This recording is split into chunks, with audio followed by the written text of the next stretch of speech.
Olá! O Sessão TST de hoje começa com os julgamentos da Seção 2 de dissídios individuais do TST.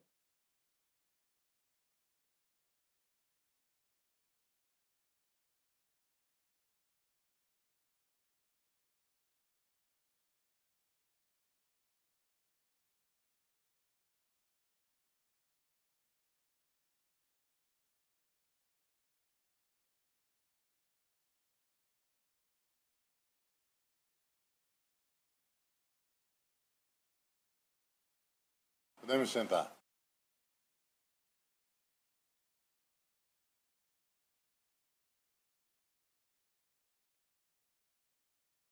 Muito bom dia a todos.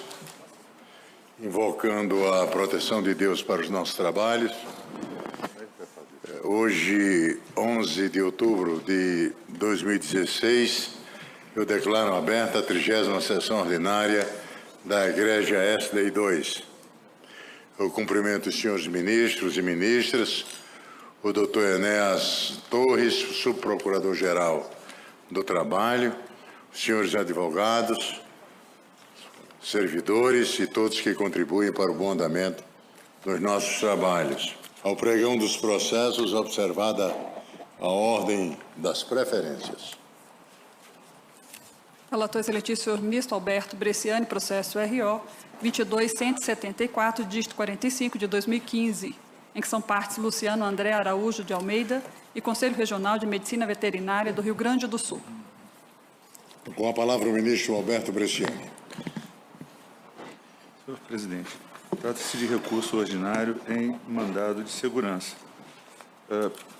Luciano André Araújo de Almeida impetrou mandado de segurança contra ato do juiz da 28ª Vara do Trabalho de Porto Alegre, que indeferiu o pedido de reintegração ao emprego formulado em antecipação de tutela. O quarto regional denegou a segurança, quem interpõe o recurso ordinário é o impetrante. Eu vejo que, em consulta ao sistema de acompanhamento processual, em setembro de 2016, o juiz da 28ª Vara do Trabalho de Porto Alegre postergou a análise do pedido de antecipação de tutela para depois da apresentação de contestação pela reclamada. De qualquer sorte, o ato dito coator tem a seguinte redação: o simples fato de ser admitido por concurso público, conforme o artigo 37(2) da Constituição Federal, não outorga ao servidor público lato sensu o direito à aplicação do artigo 41 da Constituição Federal, situação que é amplamente controvertida, inclusive com divergência de julgamentos no Supremo Tribunal Federal. Mantenho a decisão que indeferiu a tutela antecipada de reintegração ao emprego. O quarto regional denegou a segurança e destacou que, aspas, é necessário registrar para o enfrentamento da questão posta no presente mandamos que a matéria é controvertida, como se vê inclusive pelo teor da jurisprudência do Supremo Tribunal Federal, que instrui a petição inicial.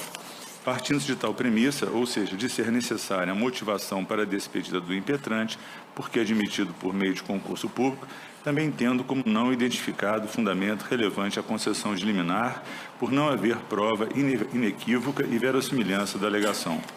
Segundo se infere da contestação oferecida pelo litisconsorte na demanda subjacente, a extinção do contrato de trabalho do impetrante se deu por término do período de experiência, pelos motivos lá arrolados, do que teve ciência o impetrante. Portanto, a motivação houve. Se ela é suficiente ou não a autorizar a extinção do contrato, no que se inclui o juízo de necessidade de prévio procedimento administrativo, é questão a ser dirimida na demanda subjacente após a necessária e ampla dilação probatória. Tanto assim é que o próprio impetrante, na petição inicial da demanda subjacente, questiona os próprios motivos ensejadores da extinção do contrato por término do período de experiência. Fecho aspas. Em razões de recurso ordinário, o impetrante destaca a existência de termo de ajuste de conduta firmado entre o Conselho Regional de Medicina e Veterinária do Rio Grande do Sul e o Ministério Público do Trabalho da 4ª Região, prevendo a obrigatoriedade de contratação de trabalhadores por tempo indeterminado, bem como a dispensa mediante a realização de processo administrativo. Afirma que o Conselho Profissional, ao desrespeitar os termos do TAC, afrontou o direito líquido e certo. Destaca, aspas, que os direitos subjetivos laborais vindicados pelo impetrante estão legítima, inelutável e legalmente protegidos sob o manto de um termo de ajuste de conduta que tem força executória. Fecho aspas. próprio Ministério Público, no parecer bem lançado de folhas 204 e 205, destaca que o impetrante limita suas razões recursais à inobservância pelo Conselho Profissional do termo de ajuste de conduta.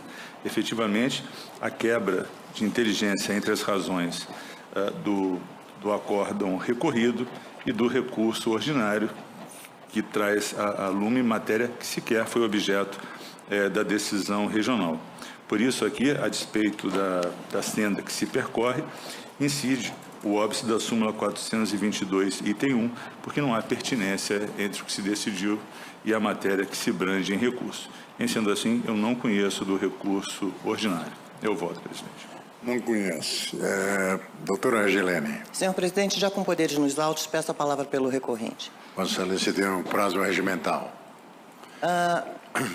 Deus bem sabe que eu vim dirigir a esse tribunal rezando que não precisasse sustentar e não me opor contra o voto de Sua Excelência, ministro Bresciani, como normalmente faço quando venho a esta corte sustentar processo sobre a minha responsabilidade. Encarece-se a atenção de Vossas Excelências para o seguinte detalhe. Só existe um ponto fulcral nesta lide, que é o desrespeito a um termo de ajuste de conduta celebrado em setembro de 2006 entre o Ministério Público do Trabalho da 4ª Região e o Conselho Regional de Medicina Veterinária do Rio Grande do Sul. O objeto da ação é único, é só esse, o desrespeito a um TAC. Quando soube do caso, achei que a situação seria tranquila. Um TAC objetivo, dizendo ao Conselho assim, olha, vou ler a cláusula, para ficar bem fiel ao assunto. Por se tratar de emprego público, a autarquia deverá efetivar contrato de trabalho por prazo indeterminado, nos termos da Lei 9.962 de 2000, podendo este somente ser rescindido nas hipóteses previstas no artigo 3 da referida lei, mediante o devido processo administrativo em conformidade com a Lei 9.784 de 1999, sendo franqueado ao empregado os direitos da ampla defesa do contraditório. Este é o assunto desta ação, da ação principal, descumprimento a um TAC. O recorrente foi contratado mediante habilitação em regular concurso público? Foi. E aí começa o desrespeito ao Ministério Público. Foi por prazo indeterminado? Não. Contrato determinado, 3 meses. Ao cabo de 3 meses, foi comunicado da sua demissão. Realmente foram arrolados os motivos que levaram o Conselho a não transformar o contrato por prazo determinado em indeterminado, o que desde logo já estava errado. Porém, o TAC garante a observância de um processo administrativo. Vejam, Vossas Excelências, não se trata de um caso isolado no mundo, no espaço, onde se discuta que um conselho regional deva demitir mediante instauração de processo administrativo, matéria altamente controvertida nesta Corte e no Supremo Tribunal Federal. Não se trata disso. E desde o primeiro grau, nós estamos tentando que o judiciário julgue o que foi pedido. O recorrente, reclamante, não poderia ter sido demitido ao arrepio de um TAC. Para que serve um TAC, afinal de contas? Aonde fica a segurança jurídica da sociedade? Aonde fica o papel do Ministério Público? A questão do objeto da demissão, dos motivos que levaram o Conselho a rescindir o contrato, não vem ao caso aqui. Virá na instrução, esse mês, aliás, a instrução vai ser feita, aonde se está discutindo a inobservância do princípio da atualidade e da imediatidade. Não se discute aqui, ministro Bresciani, se o Conselho pode ou não pode demitir sem motivação, se houve motivação. A questão não é essa.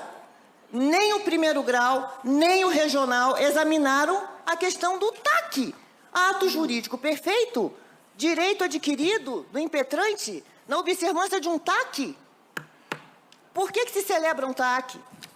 Porque o Ministério Público não tem o que fazer e resolve incomodar a empresa A, X, B, X ou Z? Não!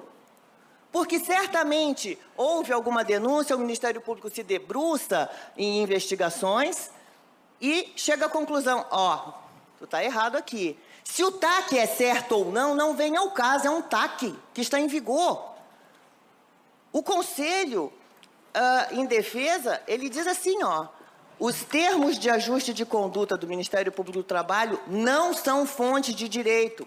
Bom, o referido TAC gerou obrigações do litisconsórcio para com o Ministério Público e a mesma vem cumprindo tais obrigações, por favor.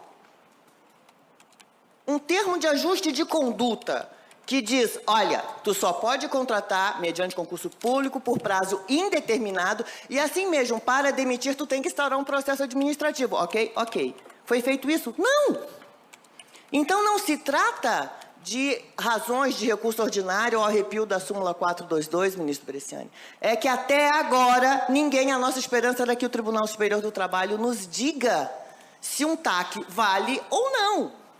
Aliás, o Judiciário tem uma função didática importantíssima, não só a segurança jurídica das relações, mas a didática de ensinar a sociedade como ela deva agir. Então, se o Ministério Público celebra um TAC, que, aliás, antes já tinha sido celebrado um TAC em relação a assédio moral. Ora, se um TAC foi celebrado, é porque certas condutas do empregador foram reiteradamente desrespeitadas, desrespeitantes à ordem jurídica. Por isso a intervenção do Ministério Público. E aí vem o Conselho, desrespeita um TAC, e estou insistindo nisso, não se trata de discutir se o empregado de um conselho pode ou não ser demitido mediante prévia instauração de processo administrativo. Não é isso que se discute. O que se discute é o respeito ao ato jurídico perfeito, imanente de um termo de ajuste de conduta formalizado entre o Ministério Público do Trabalho, que tem por função institucional zelar pela ordem jurídica, e o empregador. Só isso. Ninguém está discutindo se pode ou não. O que se está discutindo, e esse é o objeto do recurso ordinário, é se um TAC vale ou não. Desde o início se está discutindo isso. O recorrente já está desempregado há mais de ano. Vejam, Vossas Excelências, a situação econômica que o país está atravessando. Digamos que esse processo, a ação, o processo de conhecimento chegue aqui ao TST, daqui a uns 2 anos, a criatura já morreu. Quando existe a toda evidência um direito líquido e certo ao respeito a um termo de ajuste de conduta. A razão pela qual, senhor presidente, colhendo a egrégia turma, sessão, ministro Bresciani, aguarda-se a reconsideração do voto de Vossa Excelência e o provimento do recurso ordinário.